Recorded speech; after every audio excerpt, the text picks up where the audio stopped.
Hello everyone. I wanted to make this video because my original throttle cable kind of broke, and I don't have that right here right now. But I wanted to show you what I did, and I tried to make a video last night with a brand new assembly that I was going to install.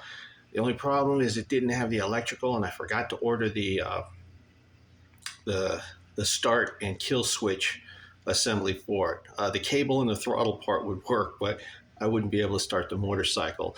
So I'm resorting to reusing the cable housing from my old assembly. Now what's different about this is that the original assembly was 6mm, and this one's approximately 7mm in diameter, and I'd say about 7mm long. And the reason why it's different is because this is a bicycle cable, and you could buy them in all different kinds of length.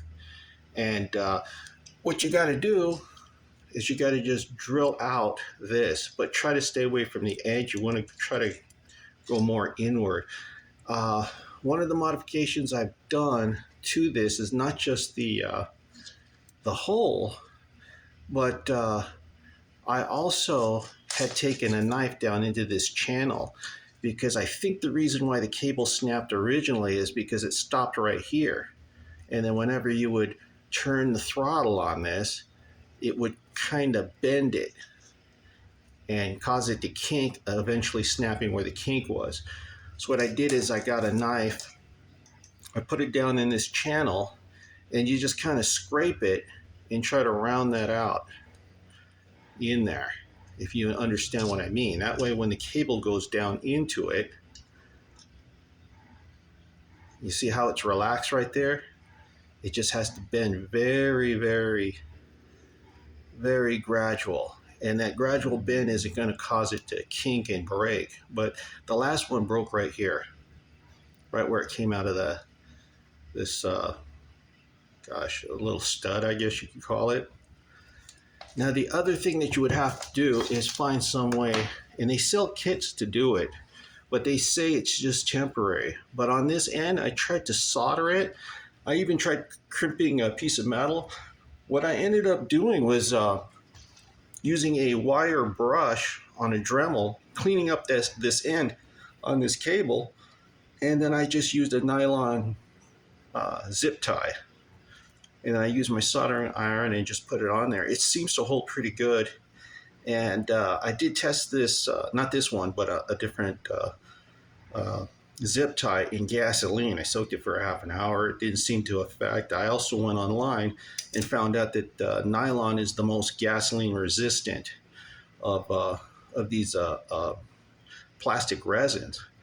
So I put it on there. What you just have to do is get the soldering iron to heat this cable up until this starts to melt onto it. Don't melt the plastic onto a cold cable, or it's not going to stick.